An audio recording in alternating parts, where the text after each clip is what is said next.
Friend, আজকে আমাদের গয়াতে second দিন। সেটা হলো আজকে আমরা বেরিয়েছি বুদ্ধ গয়া, যেটা খুব গয়াতে বিখ্যাত। তো বুদ্ধদেবের ছোট ছোট মন্দির দিয়ে শুরু হচ্ছে। এটা হচ্ছে ফার্স্ট মন্দির। এখানে আরও 3টা পরপর আছে ছোট ছোট মন্দির। আর যেটা বিখ্যাত বুদ্ধ গয়া নামে, ওটাও দেখাচ্ছি, এটা দেখতে থাকো। এটা ফার্স্ট মন্দিরটা, ভিতরে আসো।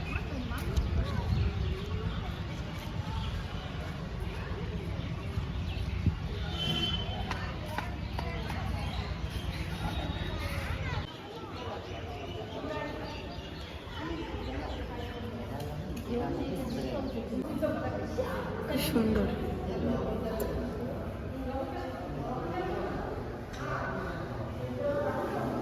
বাবা, সবগুলো ঝাড়বাতি জ্বালায় নেই, একটা জ্বালা।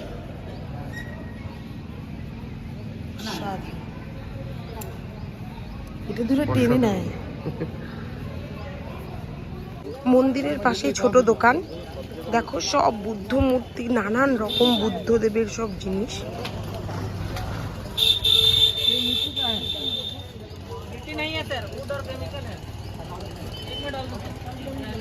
দারুণ।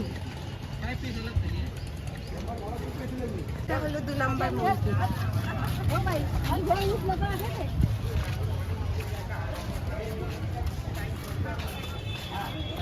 সবাই সাদা কালারের ড্রেস পরে আছে।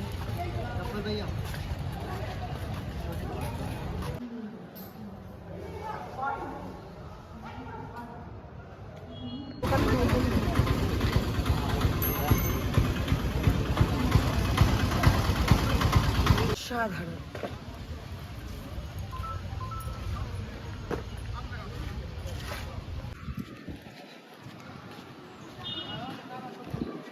কত করে নেবে?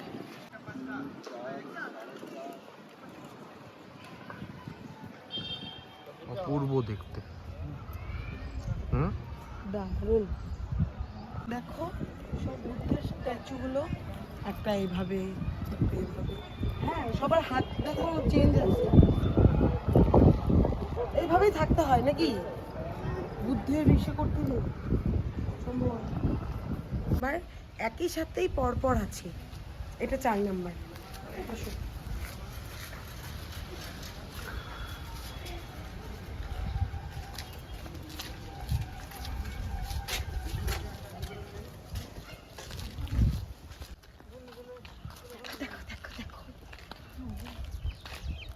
অসাধারণ, অসাধারণ। মুখের জবান বন্ধ হয়ে গেছে, বিশেষ করে ওই মূর্তিটা, মন্দিরটা দেখি।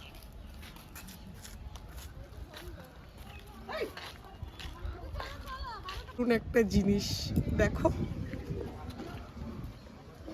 কিন্তু কপাল খুব খারাপ, ডোন্ট টাচ লিখে দিছে। এটা কি কমলা? কমলা। আচ্ছা, ওই যে ছোট ছোট কমলাগুলো হয় না, আমরা যে দেখছিলাম এইটাই। মানে প্রত্যেকটা মন্দির দেখার মতো, তোমরা অবশ্যই আসবা, অবশ্যই দেখবা। বুদ্ধ গয়া যেমন নাম তেমন দেখতে সুন্দর। আরও একটা মন্দির আছে যেটা সবচেয়ে বেশি সুন্দর, ওখানেও যাব, তোমাদের এই মন্দিরগুলো দেখাচ্ছি। আর অনেকে ভাবে হয়তো গয়াতে শুধু পিণ্ড দিতেই আসতে হয়, কিন্তু সেটা না, তোমরা ঘুরতেও আসতে পারবা। গয়াটা দেখার মতো জায়গা আছে, বুদ্ধ গয়া ভাগ করা আর এমনি গয়াও ভাগ করা। তোমরা প্রত্যেকে এসে মন খুব শান্তি পেয়ে যাবে।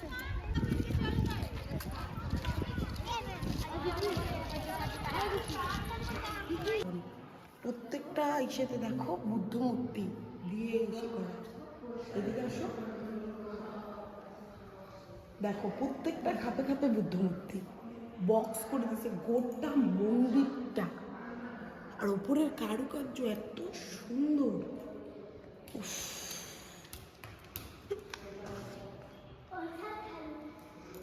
দেখো উপরটা।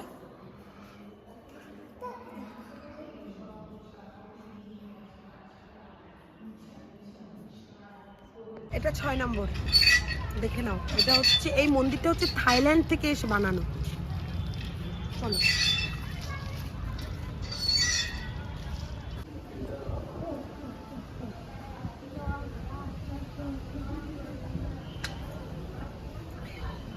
এই সেই 7 নাম্বার মন্দির আর শেষ মন্দির, বুদ্ধ মন্দির, যেটা তোমাদের দেখাচ্ছি।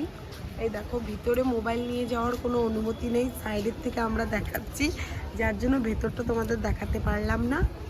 আর ভিডিওটা আমি এখানেই শেষ করছি। আমার ভিডিওটা ভালো লাগলে পেজটিকে ফলো করে দিও আর চ্যানেলটিকে সাবস্ক্রাইব করে দিও। টাটা। আর দেখা হচ্ছে নেক্সট ভিডিওতে, তার হচ্ছে 3 নাম্বার পর্ব। অবশ্যই অবশ্যই দেখার জন্য পেজটিকে প্লিজ ফলো করে দিও।